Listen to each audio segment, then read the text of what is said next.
તમારા પાડોશીએ આગળની સાર્વજનિક જગ્યામાં અથવા તો રસ્તા વચ્ચે કંઈક બાંધકામ કર્યું કે જે તમને અને પાડોશમાં બધાને નડતરરૂપ છે, પરંતુ ફરિયાદ કઈ રીતે કરશો? સંબંધમાં પ્રોબ્લેમ આવશે તો? તમારી જમીનની બાજુમાં આવેલી ગૌચર જમીનમાં વગવાળા અથવા તો સત્તા કે પાવર વાળા લોકોએ બિનકાયદેસર ખનીજનું ખોદકામ ચાલુ કર્યું કે જે તમારી જમીનની ફળદ્રુપતા માટે ખૂબ જ નુકસાનકારક છે, પરંતુ ફરિયાદ કઈ રીતે કરવી? જો તમારું નામ જાહેર થશે તો એ લોકો તમને હેરાન કરશે અથવા તો તમને ધાકધમકી આપશે. દરેક ગામમાં આવા ઘણા પ્રશ્નો હોય છે કે જે ગામ લોકો માટે સમસ્યારૂપ હોય છે, પરંતુ કોઈ વ્યક્તિ એમનું નામ જાહેર થાય એ રીતે ફરિયાદ નોંધાવી શકતા નથી. તો આવા પ્રશ્નોના સોલ્યુશન માટે શું કરવું? ગામના આવા પ્રશ્નોને હલ કરવાની જવાબદારી સરપંચે લેવી જોઈએ અને ગામમાંથી આવા પ્રશ્નો એકત્રિત કરવા માટે એનોનિમસ ફિશ પોન્ડ અથવા તો અનામી ફરિયાદ પેટીની રચના કરી શકાય કે જે ગ્રામ પંચાયતમાં પણ રાખી શકાય અને ગ્રામ સભા વખતે પણ રાખી શકાય. આ ફરિયાદ પેટીમાં કોઈ પણ વ્યક્તિ પોતાનું નામ લખ્યા વગર ગુપ્ત રીતે ફરિયાદ કરી શકે. ગ્રામ સભામાં આવા એનોનિમસ ફિશ પોન્ડની રચના કરી ગ્રામ સભામાં ઉપસ્થિત લોકોને 50 કે 100 જેટલી કોરી ચિઠ્ઠી આપવામાં આવે કે જેમાં તેઓ પોતાની ફરિયાદ નોંધી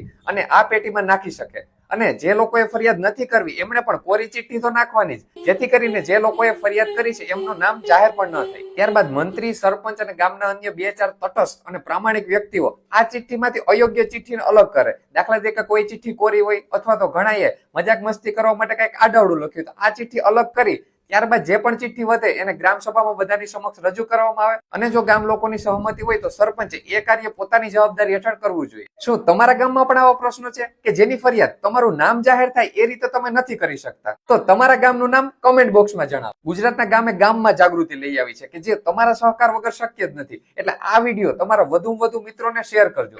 સમય તો લાગશે પરંતુ બોલશું નહીં તો બલીના બકરા જ બનશું. કયા ગામમાં કોની કેટલી ખનીજની લિસ્ટ છે એની ઓનલાઈન માહિતી ક્યાંથી મેળવશું એ નેક્સ્ટ વિડીયોમાં અને આવા જ સરકારી સહાય, રાજનીતિ, આર્કિટેક્ચર અને શિક્ષણને લગતા વિડીયો જોવા માટે અમારું પેજ ફોલો કરવાનું ભૂલશો નહીં. જય હિન્દ, જય ભારત.